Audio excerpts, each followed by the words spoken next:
big story, guys. I haven't had a chance to talk about Venezuela in a bit, but we're going to talk about it today because Donald Trump trying to really reinforce, shall we say, or enforce for the first time since, I don't know, maybe Reagan, the Monroe Doctrine. And you know what it means for Nicky? Nicolás Maduro's out. He knows it. I know it. You know it. And now it's just kind of a matter of days, a matter of time, and things should be moving along. Of course, what happens then? Nicolás Maduro out in Venezuela. We're going to talk about that. Plus Scott Bessent. Oh my goodness, this guy's got he's got some fisticuffs in him. We got a little bit of a follow-on to that story that I told you about yesterday. You know, he got into it with Bill Pulte of Pulte Homes.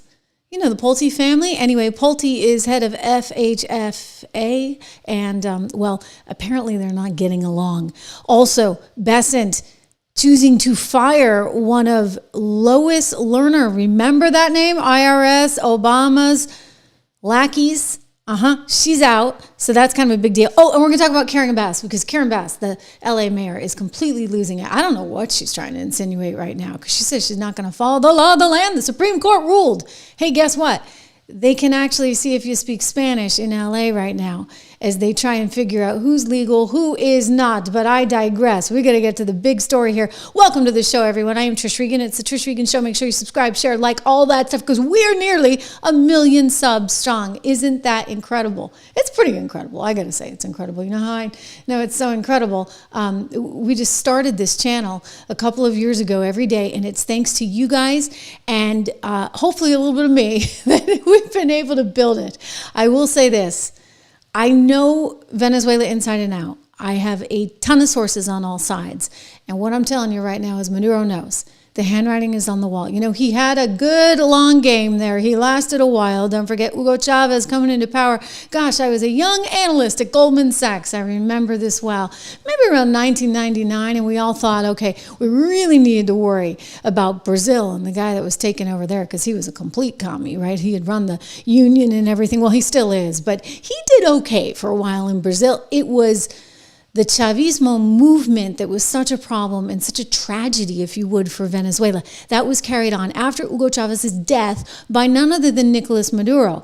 And he's done so with a pretty heavy hand, and it's been an absolute disaster because the economy has just tanked. You've gone from the highest standard in all of Latin America to the lowest standard, like overnight. By the way, let that be a warning to everybody in New York that might be thinking about voting for Mamdani. Guess what? These things don't end well. They really don't. For the people, they end terribly in misery. So Donald Trump weighing in on this just moments ago from all the way from overseas. I want to show you. We have Venezuela acting up in a different way. They continue to send people that we rebuff to our border. They continue to send drugs into our country. Venezuela, they've been very nasty, and we can't let that happen. But we have other countries too. We do have, and this is just getting a little off subject, but we have now the safest border we've ever had. And I think in many respects, we probably have the most successful, and I say it all. Yeah, we do have a much, much, much safer border. And forgive me, that was from earlier in the summer when he was over in Scotland. But he's known about this for some time, and it's been on his radar, and he's been focused on it. Don't forget, he was focused on it before when he was there for the first time around. And Nicolás Maduro and he have never quite worked it out. And, we decided to take some action. You may recall the other day there was that boat that we believed to be carrying some illicit substances, and we took that boat out. It was a pretty serious move, a move that has gotten condemned by some on the left, but you got to take them with a grain of salt because they'll condemn everything.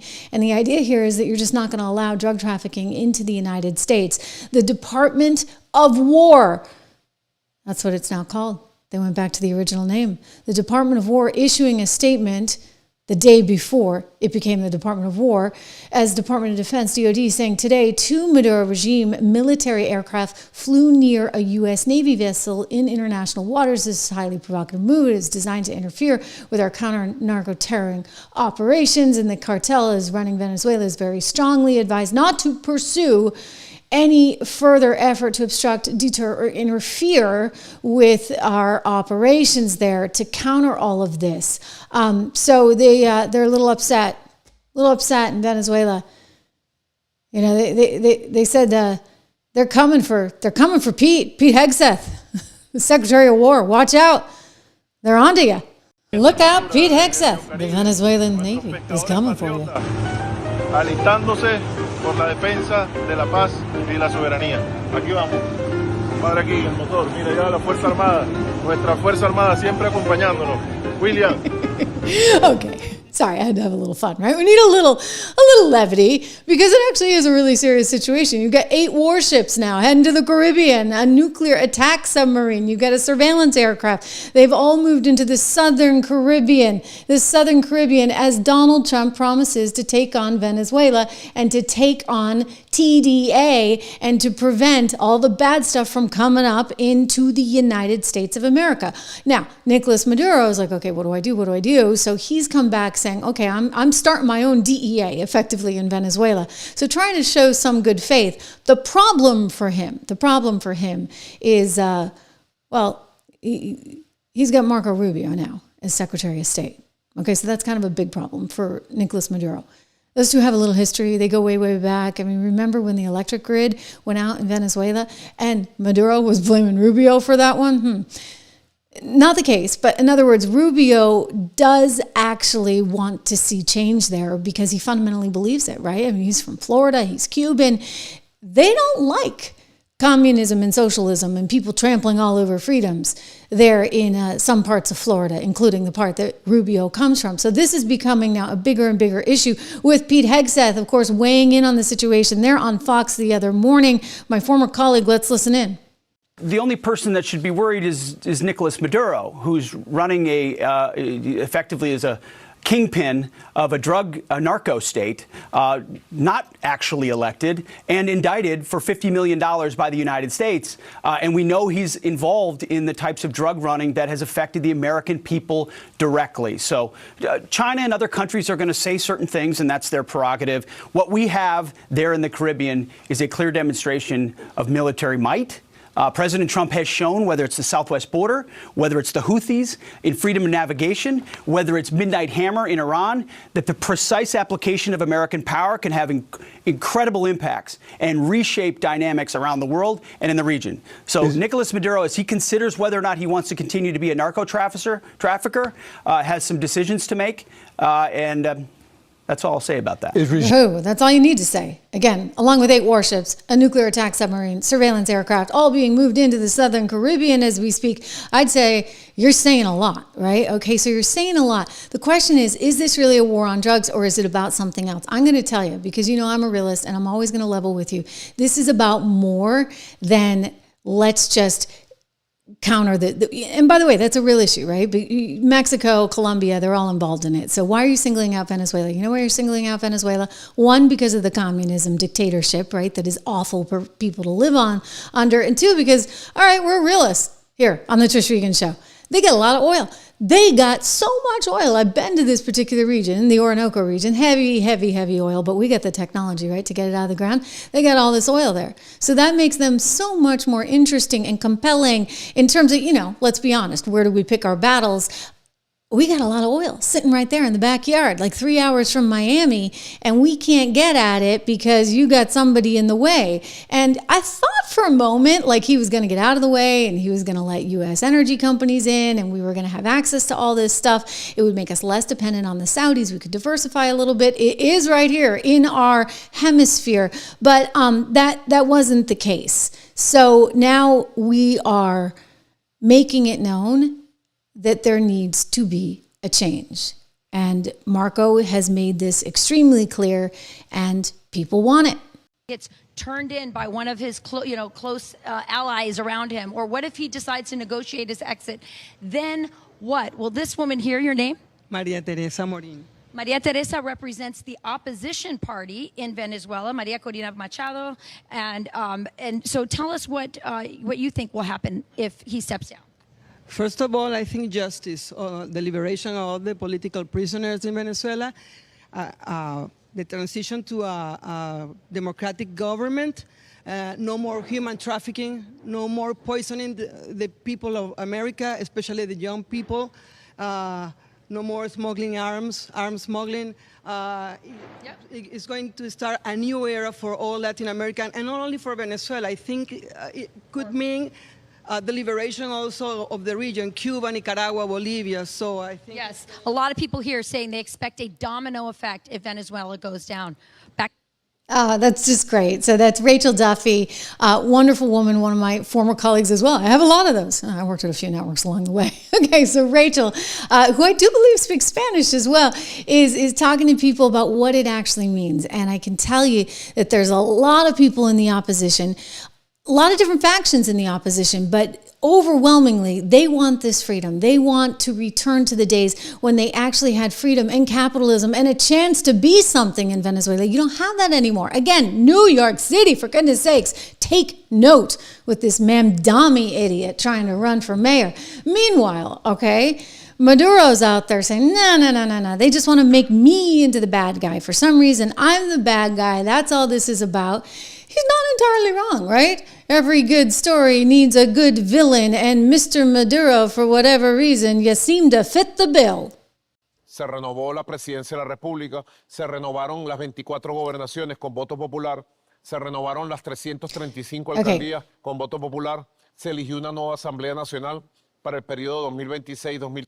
Forgive me, I realize you don't speak Spanish, but there is a translation there. He talks about, by the way, interestingly, this is happening on RT, Russia television, okay? So this is giving you some insight, we're going to get into this, about who his friends are. Okay, he likes the Russians, he likes the Chinese, he likes the Iranians, and he's talking about, they're just picking on poor old me.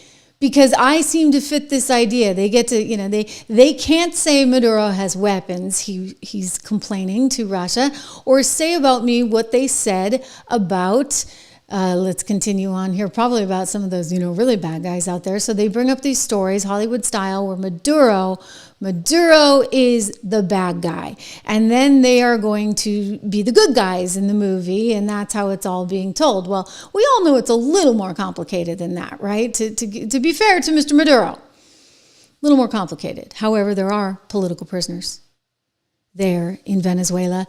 There were Americans that were held in Venezuela that, I met the families of, and thank God they're out now. Remember the Sicko Six?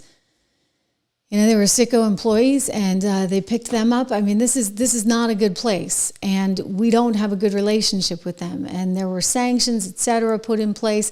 I can tell you this, Marco Rubio is going to make his career on this if he's successful. The big question is if, because I have a feeling, Maduro can be gone. Like, that can happen, and it probably is going to happen very, very, very soon. But then what happens next? And that's the question that Rachel, my friend Rachel at Fox, was trying to get at as well. Like, what happens next? Because you need to have something in place in order to not have total bedlam, right? We've seen this in some parts of the world. I hate to compare and contrast with Iraq, and I don't think these are similar really in any way, but it's an example, right? Maybe, or Libya, right, where you have a dictatorship that just completely comes apart at the seams when you get rid of the bad guy. And so you got your person, and then what? Okay, so we need to be thinking about then what? Marco Rubio doubling down, as you saw him the other day, saying he doesn't buy anything the UN's trying to sell. He knows what's going on in Venezuela, and he's going back to the narco stuff. Listen.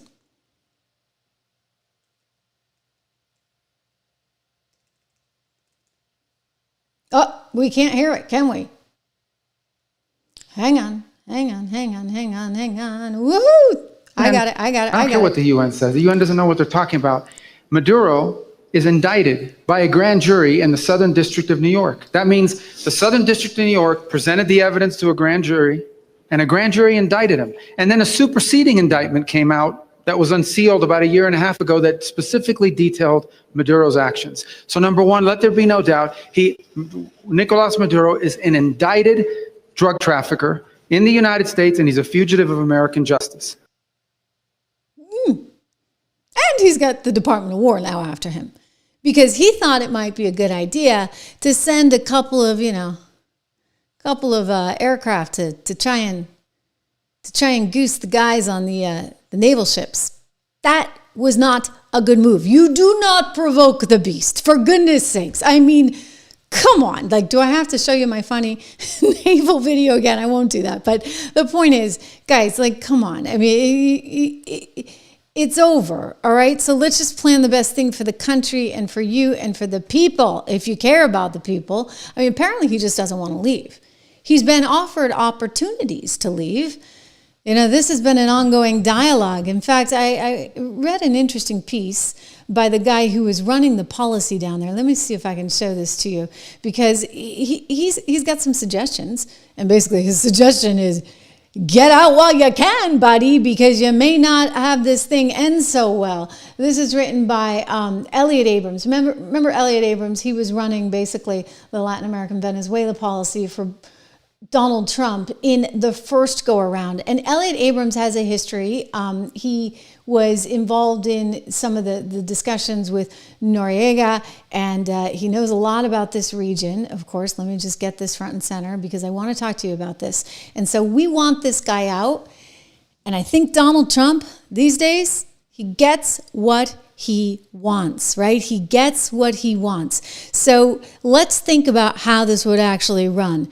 Could you just, offer him something up? Apparently they tried to do that, right, with Noriega, and as Elliot points out, he didn't make the right choice. In 1988, he said the U.S. engaged in negotiations with Panama's then dictator Manuel Noriega. Noriega had been indicted in Miami for drug trafficking. Oh, similar thing. Okay, we get the drug trafficking again. And we wanted him out of office and out of Panama. Gosh, it's like deja vu, right? He writes, was at the time Assistant Secretary of State for Latin America in the Reagan administration, working under Secretary of State George Shultz. To get Noriega out and return Panama to democracy, we offered him a deal. We said, hey, you know what? We're going to quash this indictment. We'll get rid of the indictment about the drug stuff if you'll just go. So here you go. We could do the same thing, right? Because he's wanted on drug trafficking, and that actually happened under Biden, and there's a $50 million bounty on his head. We could make all that go away. So apparently Noriega negotiated for a while, according to Elliot, but in the end, he refused. He claimed that he could not agree to save his scalp only and that he'd be abandoning others and blah, blah, blah, blah, blah. And I think he also figured that no matter what, somebody would knock him off. So maybe he didn't fully trust us. I don't know the answer. But it was a bad choice because eventually he spent, I guess, the rest of his life in jail. And so Elliot is saying, hey, Nikki, you know what? You got a choice. Don't do what Noriega did. Get out while you still can. So, it would be great because Marco Rubio would have a big win, Pete Hegseth would have a big win, Donald Trump would have a big win, Venezuela would have a big win, and guess what? We, the United States of America citizens, we'd have a big win. You know why? Oil. I hate to be so crass. I remember years ago, like early in my reporting career, back when we were first going into Iraq, and I was asking an oil analyst about this. And nobody talked about it because everybody's like, oh, democracy and freedom and democracy and freedom and do. And this guy said to me, and I'll never forget it, he said, this war is about oil. It's plain and simple about oil. And he said, there's nothing wrong with that. We need oil. We need lots of oil. And I was so taken back, right, to hear that.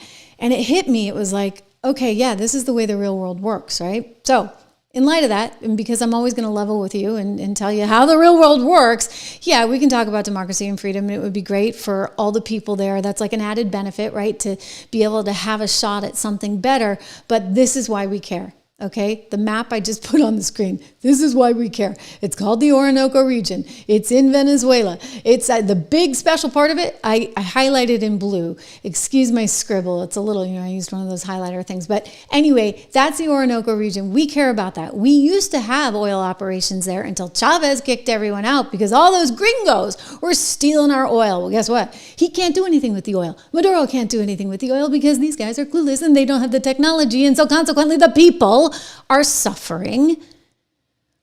The oil's not on the market. We don't have access. And look, the handwriting's on the wall, for goodness sakes. You got AI that's exploding. And what does AI need? Energy. You got natural gas and lots of oil, heavy oil. So it's costly to get it out of the ground, but still, it's there. That's the dark green part, the one that is the Orinoco region. So let's not kid ourselves, right? This is oil that matters to us. Marco, you know, maybe it's more about an ideological bent for him, right? Because again, like the Florida thing, and I feel passionately about that too, but I also am pretty concerned because you know who's been hanging out there lately in Venezuela? It's Chinese. They just went in. This story just coming up this week, maybe a day or two ago in Reuters, a floating oil facility just arrived in Venezuela for the China Concord project. Little more information on this, and I have confirmed this with sources. Charlotte, good to see you back here. I'm going to get to your comment in a second. The first new floating facility to produce crude at a $1 billion project operated by China Concord Resources Corporation of Venezuela has arrived in Lake Maracaibo, the country's second largest output region, according to two sources and images. The Chinese company, it's known as CCRC, is moving to ramp up, says Reuters, output at two key oil fields in western Venezuela, Lago Cinco and Lagunitas Lago, and hoping to reach 60,000 barrels a day by the end of next year from 12,000 BPD currently. It is a rare boost from a private Chinese firm. Okay, so this is like not good. Can we go back to Monroe Doctrine? What are we doing with the Chinese in Venezuela? I mean, first of all, that's a little too close, right, for comfort. It's like the Russians in Cuba. And by the way, the Russians are down there too, and the Iranians, and like you take your pick. But this is a biggie, right? This just came out like within the last couple of days, news that there is a Chinese oil company setting up a flotilla there in the oil area of Venezuela at Lake Maracaibo. I don't think I'm okay with that. Are you okay with that? Just curious. I'm not okay with this. So lots of things are going on. I mean, I would say, understand there's a couple dueling views out there. My friend Rick Grinnell, constant presence on my shows at Fox. You may remember him. He was a Fox News contributor, and now he's like a special envoy to Latin America. Well, he kind of had a solution, it seems, but we don't know too much because they just retracted the intelligence report on Venezuela, like literally a couple hours ago today. Tulsi was like, yeah, we're not going to let this thing float out there. Now, why would that be? Well, perhaps because they didn't want to divulge too much of the deal points, because now we're back at the negotiating table and Marco's in charge now. So Marco is running the op. Rick had negotiated a few things, including getting our oil companies in there, but I don't think he negotiated getting Maduro out. And that's the sticking point now, because Marco's playing for a bigger win here. Marco wants Maduro gone, because he wants the people, right, to have something. And so that gets us back to a little bit of the Americana, and we can feel good about that, I hope, so long as, let's be careful on this. And you know the president as well as I do on this topic. He's not going to send American troops down there where he's losing American lives because he wants to free the people of Venezuela from the tyranny of Nikki. Okay, like that's not going to happen. So Marco's going to have to be careful how hard he plays this card. It says Mr. Grinnell, who serves as an envoy to Venezuela, has been an advocate for negotiations with none other than Nicolás Maduro, whereas Marco Rubio has pushed for a more hardline approach. Exactly what I could tell you and what all of my sources have said. Meanwhile, Mr. Grinnell, Rick, has been looking for some kind of realistic deal approach that would allow American oil companies back in. I mean, before you say, well, who cares about oil?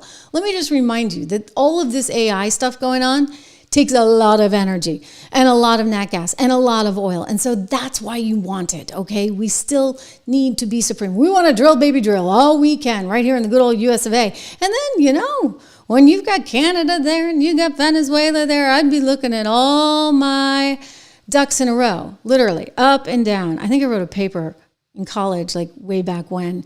Scared the heck out of my Columbia University professor who told me like I sounded a little too much like Pat Buchanan. But my point was, we're going to reach a stage where we really need supremacy over this hemisphere. Now, I'm not talking about, we have to be the world's policeman or anything, but, our borders matter. Borders matter. And in the case of a place like Venezuela, where they actually are rich with natural resources, all kinds of natural resources, including some gold, although they've depleted the country of a lot of that.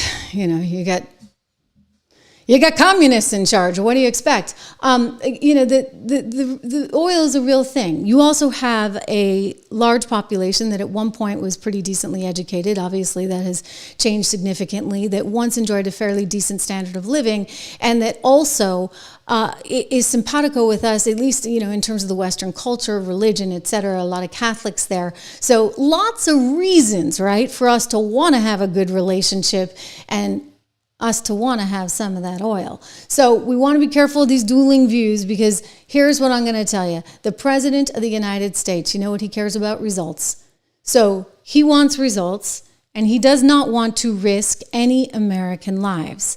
So my advice to Marco, if you're listening, you should come on, Marco. I won't do to you what Margaret Brennan does. I'll let you talk.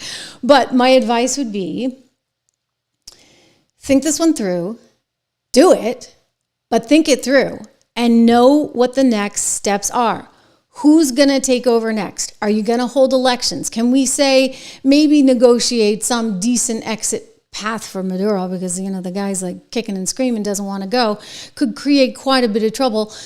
So do you negotiate some kind of exit path, but put someone in that you know, and maybe it's Maduro, is going to allow for free elections in, say, 6 months. All right? Or maybe sooner, maybe 3 months. Let's have some elections. There's some front runners out there, right? I mean, you had Capriles before, and you have Maria Corina Machado. There's a lot of people. Juan Guaido is kind of yesterday's news, but you have some people that could take over this and do so in a way that would be very beneficial for the country and very beneficial for us. So let's think through that and make sure that we have the right team in place. Is this, oh yes, I wanted to show you guys this. Remember when I was talking about China and how important it is to think about the Chinese risk in all of this? Maduro's no fool. He knows that. He went on and did this little TikTok about how great the Huawei phone is. It's, so much better than Apple. By the way, the new Apple phone out today. My son is texting me about it. I think I'm actually going to get it, believe it or not. Little patriotism there, since Tim Cook said he's putting $600 billion into the US of A the other night at the White House. Anyway, he's trying to brag about his Chinese phone. Kind of stupid, because the Chinese are listening to everything he says. Ahí me llega todo por aquí. Teléfono que me regaló, mira, Xi Jinping. Esto me lo regaló Xi Jinping. Huawei. Again, I'm sorry. You know what? I speak Spanish. I'm the gringa that speaks Spanish. I'm actually Irish, but yeah, I speak Spanish because yo estudiaba en España. I studied in Spain, in Barcelona, when I was in high school, and somehow I have a good way with languages, so I speak a few languages. Spanish is one of them, so sometimes I forget, so forgive me on that. But basically, he's like, look at my phone. Isn't this terrific? It's from China. So that's a message saying, yeah, you know what? China's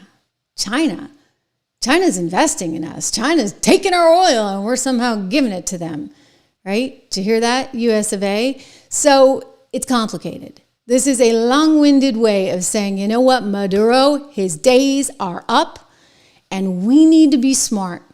We need to be smart about what the plan is, who's going to take over for Maduro, when these elections are going to happen. We need to make sure they are free and fair. And let me tell you, a lot of people could walk into the job, and you just need to make sure you get the right one. Again, I'm a realist, right? We want somebody who's going to embrace the U.S., not China, who's going to embrace the U.S., not Russia.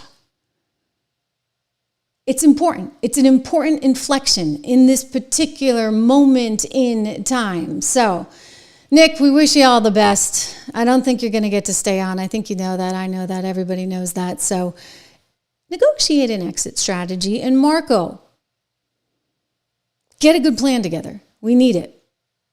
Much more stuff going on. Oh my goodness, like Scott Bessent. Who knew? I didn't know he had it in him. I really didn't. So Scott Bessent is the first gay Treasury Secretary of the United States Treasury. So he's not exactly like somebody that you would think is out there swinging at people, right? Like, I'm not trying to stereotype, but actually, one of my friends who is of that persuasion said, in a way, he has to kind of like fight harder to make it known to everybody that he means business. I wouldn't have thought of it in that way, but it might explain some of this. I will tell you, everybody's money's on Bessent all day long. Mm-hmm.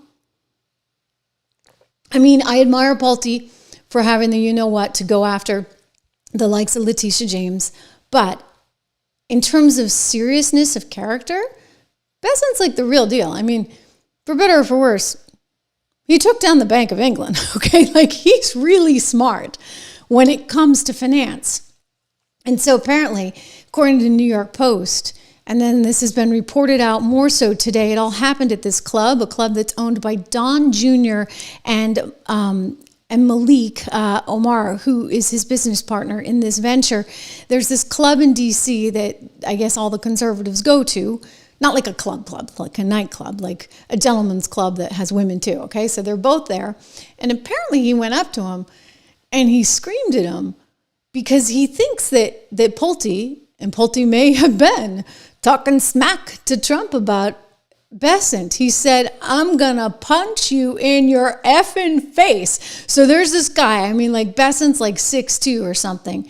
And Pulte's like this little 5'8" guy, right? So it's like, oh, wow. Okay, this Treasury Secretary means business. He is no joke. Anyway, do you remember who Pulte is? Let me show you, because some of you guys may not. He's the guy, he is, to his credit, going after Letitia James, along with some others like Lisa Cook and Adam Schiff, because apparently in D.C. it's no big deal. You just get a third mortgage, a second mortgage, doesn't matter. You can count it as a primary and you get a break on the interest rate. Please. Recommended that the DOJ investigate New York Attorney General Letitia James over alleged mortgage fraud. The AG, Letitia James, has responded. We don't have the video, but here's the quote. This investigation into me is nothing more than retribution. It's baseless. It has to do with the fact that on a power of attorney, I mistakenly indicated that I was a state of Virginia resident. And prior to that, I indicated to the mortgage broker that, in fact, in bold cap letters, that I am not a resident of Virginia and never will be. They just took the power of attorney and they're using that as a basis for enforcement of their investigation. Bill, do you know why she said she was a resident of Virginia on the power of attorney, if in fact she wasn't? Well, I know that we are mortgage experts, and we only refer things that we think are mortgage fraud, and we stand 100% behind the letter. I'll let the letter speak for itself. I do know, and I have seen some reports from...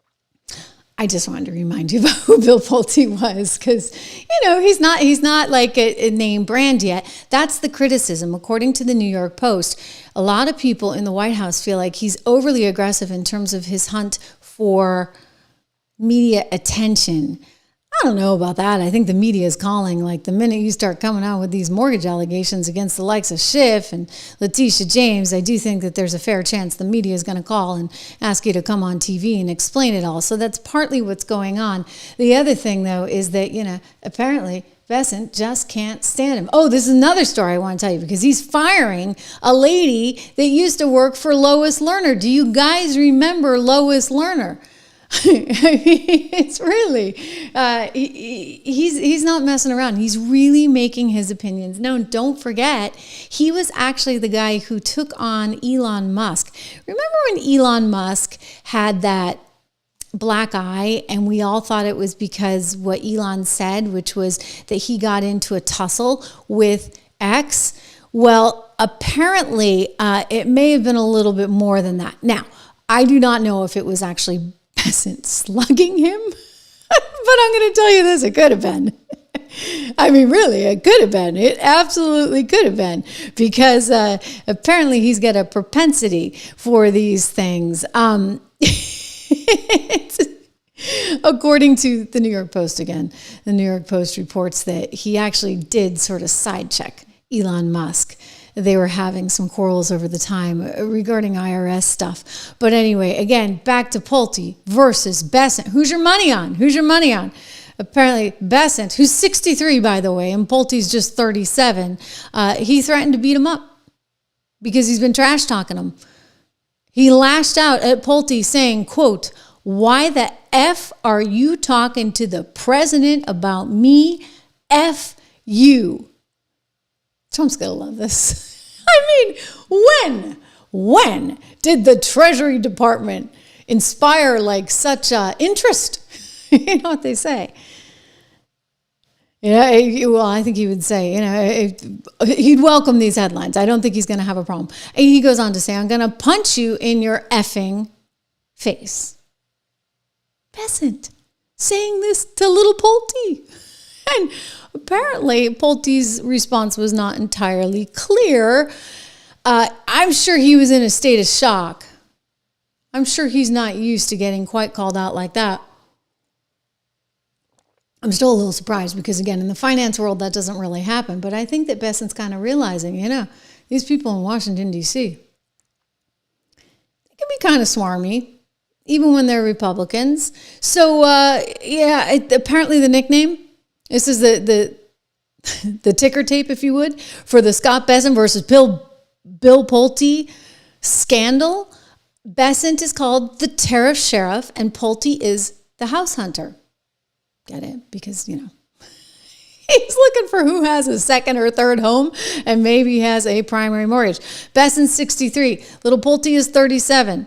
Bessent, of course, is the Treasury Secretary. Then you got Pulte, who's the Federal Housing Finance Agency Director. Bessent went to Yale University. Pulte went to Northwestern University. Famous relatives. Well, I'll tell you this. Pulte was really born with a silver spoon. Because you know who his grandfather is? William J. Pulte, real estate developer, Pulte Homes. I'd say previously, the biggest opponent for Scott Bessent was Elon Musk. So one might think he's kind of punching down a little bit, literally and figuratively, but that is the case right now. Look, I have nothing against Pulte. I think the whole thing is sort of funny. Unfortunately, there's a lot of intrigue, like palace intrigue that goes on with being in Washington, D.C. It's why I could never do it. Like, seriously, I would never last. I'd say exactly what I was thinking all the time. I'm a girl, so I don't go around punching, but, it would be like, I would be like a walking time bomb. I would be a terrible press secretary because I would always tell you the truth. I could never massage or spin anything. and I'd probably take a lot of people off. There you have it. I'm much better over here. Much, much, much better over here on my little podcast, which is not so little anymore. Guys, we're really growing. Thank you. Thank you for all that you have done to keep this up. And it's just incredible.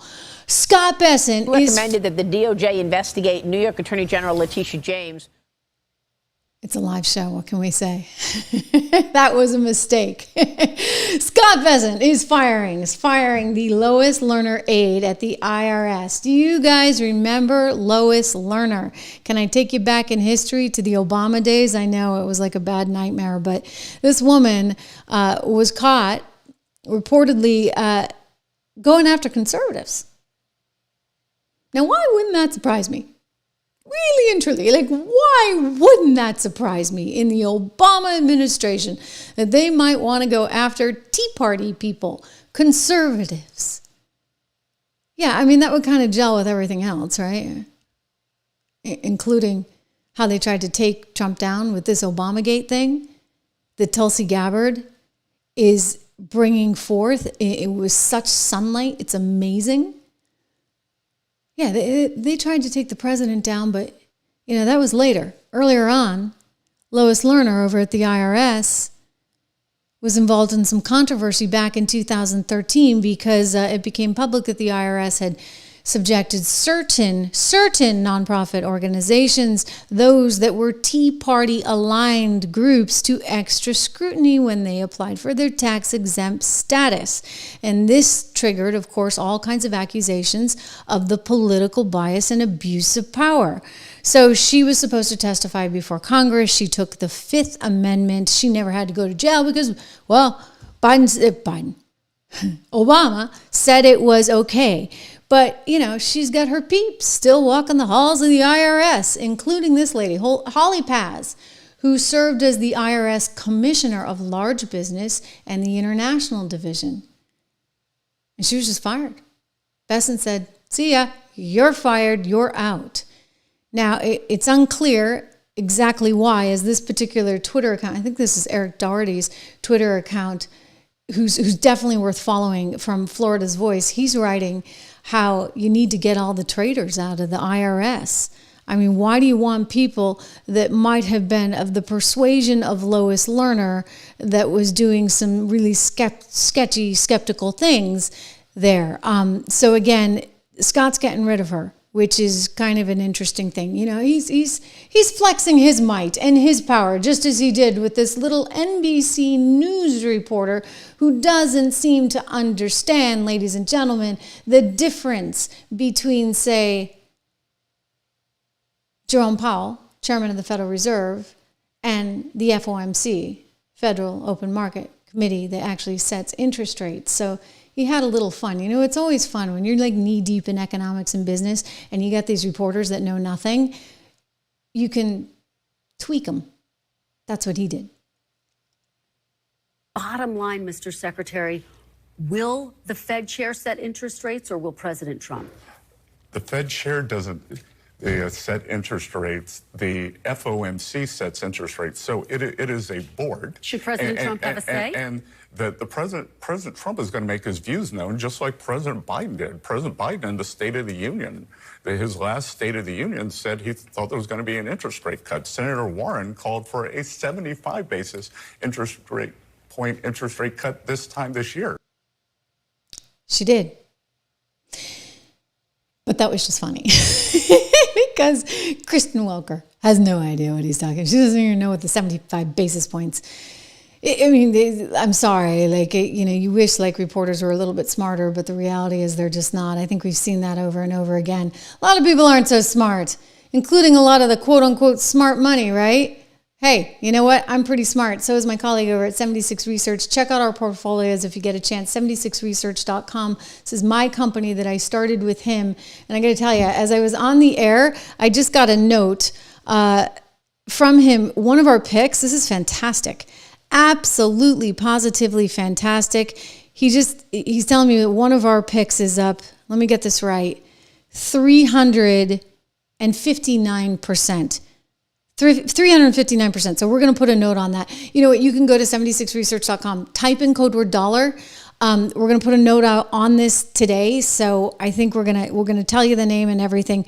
I mean, I don't know if it can go up another 359%, of course. We pick them right, though. We really pick them right. That's the goal, right? To buy and hold. Buy and hold, but pick the winners, please. Let us help you do that. 76research.com. Use code word dollar. Wow. Did you see what's going on out in LA? Karen Bass is flipping out, freaking out, living up to the Karen nickname. I hate that nickname, by the way. I hate the Karen thing. I feel like it was started by the left to try and basically demoralize Caucasian women of a certain age. So I don't like using it. But Karen Bass, right now, I mean, like, this is more than Karen level. She's the mayor of LA, and she's actually talking about, like, I don't know, is she going to, like, remove California? Is this like we're going to secede from the union kind of stuff? Because she has no interest in following the Supreme Court's law. Yeah. There's a law that she doesn't like. SCOTUS, Supreme Court of the United States of America, coming out and saying, you know what?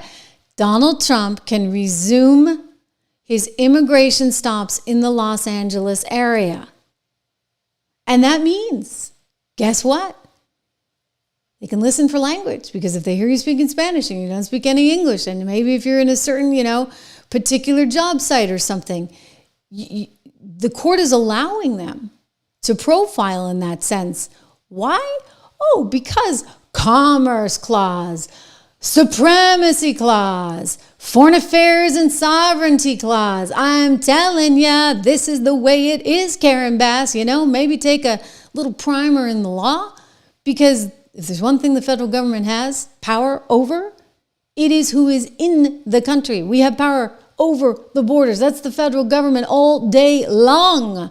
Congress makes the law, and guess what? ICE has to enforce it. And if you're going to get in the way, you're going to cause a heck of a lot of problems. I don't know what you're thinking, saying things like this. Listen. Let me just say, community, we will not.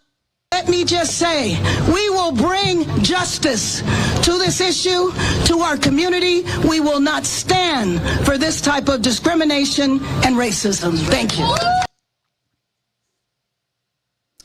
Well, if you're going to try and prove yourself with voters doing this, I would just say you're going to have a hard time. You know, you're going to have a really, really hard time because I don't know what exactly you're planning. I mean, you and your buddy out there in Chicago, the guy who's got the 150 police detail all for himself and his wife, but he doesn't want any more police in the streets of Chicago. Oh, by the way, yeah, he too is not going to cooperate with ICE. He said as much. Watch. And division. Look, we are a welcoming city ordinance. Our local police department will not ever cooperate with ICE. Whatever their constitutional authority is.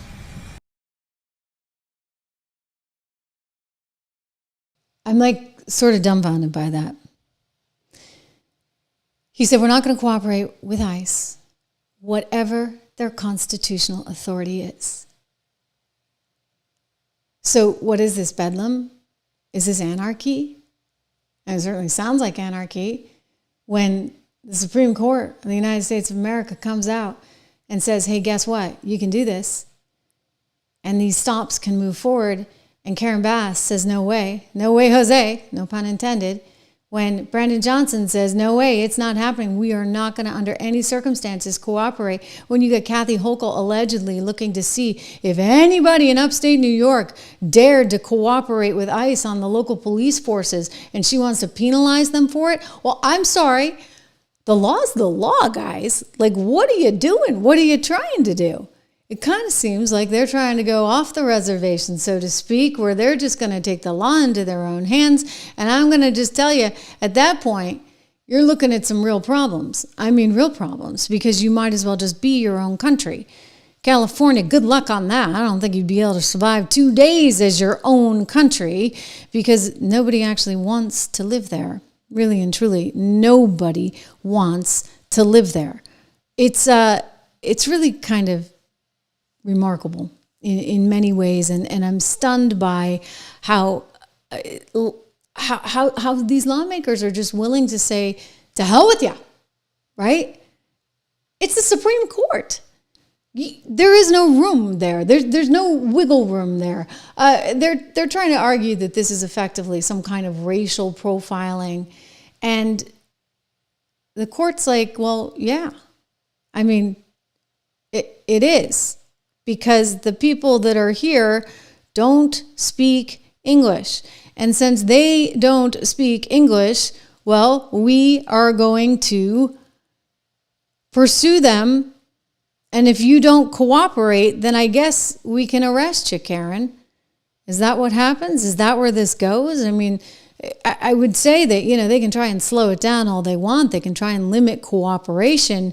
But you think about the historic parallels, and you can go back to 1954, if you would, with Brown versus Board of Education, and the court had ruled that segregated schools were unconstitutional, and you had some people that didn't want to go along with that, and guess what? That was a problem. You sent in the National Guard. Hey, we already know we can send in the National Guard. So there's historical precedent for this. I would say that, you know, Karen Bass trying to say that she's not going to do this, along with Brandon Johnson, along with Michelle Wu, in Boston is really, really, really troubling. They're always going on about how Donald Trump's not going to obey the Supreme Court, and yet it's them. It's they that don't want to obey the Supreme Court. Let me share with you Justice Brett Kavanaugh's opinion in the conservative majority, arguing that because of LA's large undocumented population, factors like race or limited English proficiency actually could be considered relevant factors in forming reasonable suspicion. And so thus the court is allowing for the use of the totality of circumstances standard to establish reasonable suspicion. And this is part of it. So yeah, I don't know what they're thinking or where they're trying to take this, but it's not good. Like, it's really not good. I mean, eventually they'll all get voted out because you see what's happening in Chicago. Nobody wants them anyway, for goodness sakes. I mean, who the heck wants a mayor who doesn't prioritize his own citizens, who cares only about making sure he gets more money, allegedly, from taxpayers because, the rich can pay. The rich can pay. I mean, I'll tell you, I was looking at some of the sound here. Chicago residents speaking out. They're mad. It's just gone from bad to worse to disaster. No one really feels safe. It's impossible to feel safe in a city like this, especially with the leadership we have. Insane. My opinion, not enough police officers. The police is really unappreciated offhand under Brandon Johnson, Lori Lightfoot, J.B. Priester. Those are three are the reason why nobody want to be a police. Their policies when it comes to crime is not working at all. I think the biggest piece of the pie has to be more police officers, more protection. That's what the people want. That's what the people want. Okay, they want it in Chicago. They want it in LA. They want it in Boston. They want it everywhere. And, when you look at the most recent poll for one Donald Trump, did you guys see this? I talked about it the other day. It was amazing. He's at a 55% approval rating. And it coincides directly with the crackdown on crime in D.C. If these politicians were smart, they would not look a gift horse in the mouth. But you know what? No one said they were smart. They're not. They're actually total idiots that can't really see, if you would, the forest for the trees, and they're putting everybody at risk as a result. It is something else. It is something else. Listen, lots going on. We got to get into some of the Venezuela stuff again tomorrow because I'm looking at a new Gallup poll. Suddenly people don't like capitalism anymore. Do I need to remind them what's happening about 3 hours south of Miami? Not good. I mean, people are starving. They don't have access to running water. It is just an abomination of travesty and horror down there. And it didn't need to be that way. I don't want to see that happen to New York or any other place in America for that matter, which is why this moment in time is really important and really precious. I hope Marco Rubio, Pete Hegseth, Donald Trump, I hope they all get this one right because there's a lot riding on it. Okay, I'm going to be back tomorrow with much more. Before I go, though, real quick, I just want to give Charlotte a quick shout out because she was here in the comments and reactions. Let me see if I can find it. It's great to see you guys. Hey, Don is back. He's making fun of the Canadians again. Oh, we like our Canadians, but I get it. Governor Wallace, peace of my mind. You're right. That's Alabama. There you go. Sending in the National Guard. Why? Because he did not want to desegregate the schools. And what happens? The Supreme Court is the law of the land. The National Guard gets to go in. Period. End of story. You know what? It would be helpful if Mayor Brandon Johnson and one Karen out in LA would take some time to actually read that. Charlotte, I'm looking for your comment and I'm struggling because we have so many comments. Look at this. We have so many comments. It's fantastic. I love this. You guys are all over this today. I see you're definitely not fans of Brandon Johnson or Maduro for that matter. I get it. Believe me. Anyway, great to have you all here. Charlotte, I'm going to look for this so we can bring it up again tomorrow. Mike, good to see you. Thank you so much, everyone. We will talk some more again live on this program tomorrow. Hopefully a little earlier tomorrow. See you then.